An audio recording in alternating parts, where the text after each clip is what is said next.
it's Maggie, and today I'm going to be talking to myself when I was first diagnosed.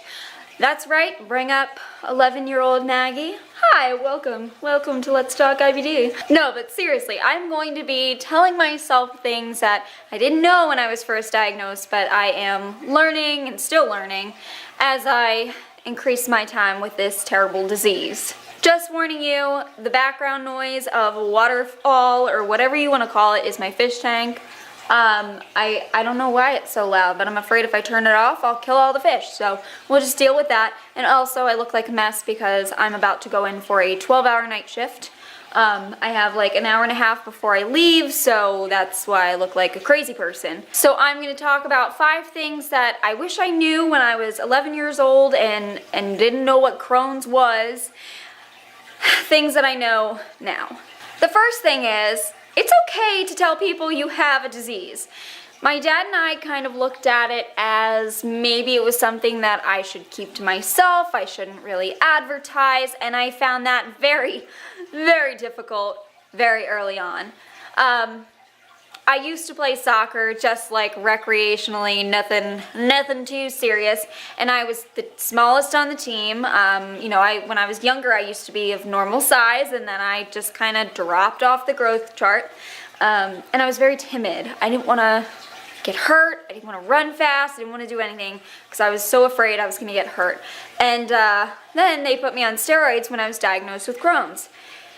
And I became like a little speed demon, a little bit aggressive, pushing the other girls. It was really hilarious because I was still small, but I had big chipmunk cheeks and I was just like angry. And my team started to be like, okay, what's going on here? Suddenly you're a whole lot better at soccer. And I started to slowly tell people like, oh, I was diagnosed with this disease. I don't even know what it is, but they put me on steroids and here I am playing good soccer. And like, that's probably a terrible way to introduce that you have a disease by telling them, oh, I play a sport and I'm on steroids. But I started to slowly tell people about Crohn's, and I was a little girl, like, you know, my teammates were 11 with me, and they didn't understand what I was talking about, but at least telling the coach and all of that about what was going on made things a little bit easier. So if I suddenly didn't come to a practice or I didn't come to a game, it made sense to them. Second thing that I would tell myself is it's definitely okay to be scared.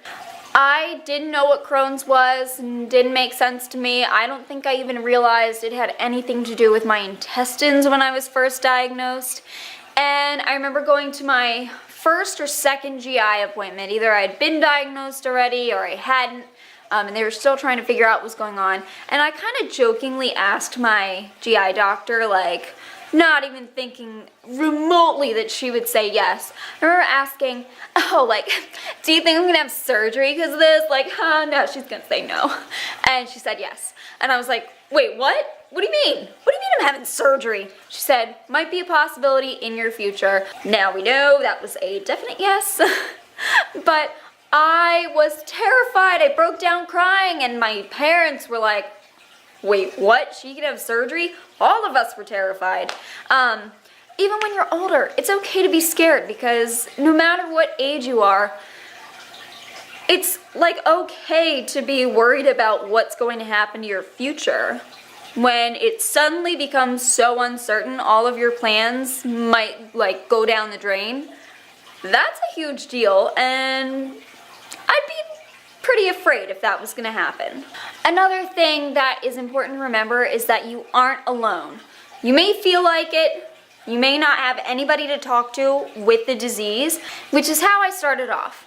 But once I started to realize that I could tell people that I had Crohn's disease, that it was part of my life, the more people I found saying, oh yeah, me too, or oh yeah, my friend has this, or oh yeah, my sister has that. And it got to a point where so many other people that I knew in, you know, all of my schooling growing up and in college. I mean, in my college dorm alone, there were 3 or 4 other people in every dorm room that I ever lived in that had Crohn's or colitis.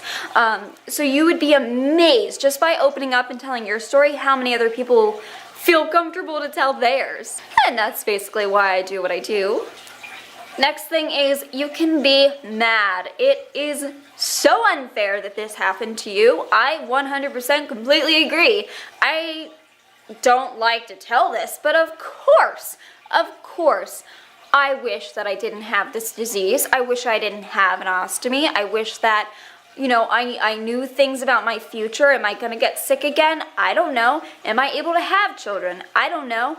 There are certain things that just bug me that I don't know and make me so mad, whereas if I didn't have this disease, I wouldn't have these concerns. Speaking from my own perspective though, and some of you are probably gonna be like, okay, I am more afraid of who I would have been without Crohn's disease than who I am now. Because to be perfectly honest with you, and this is number 5, being grateful for your disease, it's okay to be grateful. I believe that the disease has changed the entire course of my life. It has led me down this very specific path where yes, a lot of my life is involved with my disease, but it has given me, I mean, everything. I wouldn't have become a nurse. I remember I was looking into fashion school. I'm terrible at. I was looking into teaching. I'd go crazy. There are certain things that just wouldn't have happened without this disease. I would never have found nursing. I would have never started a YouTube channel where people actually care about what I have to say, which still blows my mind. You guys are listening to me. I think you're crazy for listening to me of all people, but hey, I love it. I never would have made as many connections as I had, and the connections that I've made through this disease are just some of the strongest that I've ever made. I mean, there are people literally around the world that I'm in contact with more that I've known in person throughout my life. You know, there's people across the country. There's people from Camp Oasis that even though they're moving around and traveling, I still keep in contact with them. And Crohn's has given me so much that it still blows my mind.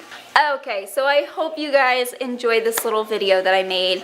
I have something kind of cool that my goal, star this quote that I'm gonna say here.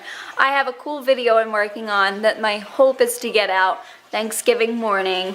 I would like to do a lot of the filming tomorrow, but I also have a lot of work to do on 11 Health, and I'm also going to be coming off of night shift, so some point during the day I would also like to, you know, sleep. But I have kind of a cool video, really like working on my editing skills and all that, so I'm excited. I made one clip of the video and I showed it to Zach, and I was like, oh my god, like, this looks so cool. So it'll be more of a funny video, but it'll deal with chronic illness, so look out for that. And I think that's all. So hope you guys are looking forward to the holidays. Thanksgiving is in a couple days. Make sure you follow your diet, but still enjoy what you can if you are able to eat some of that good food. So, alright guys, I will talk to you in my next video. Bye.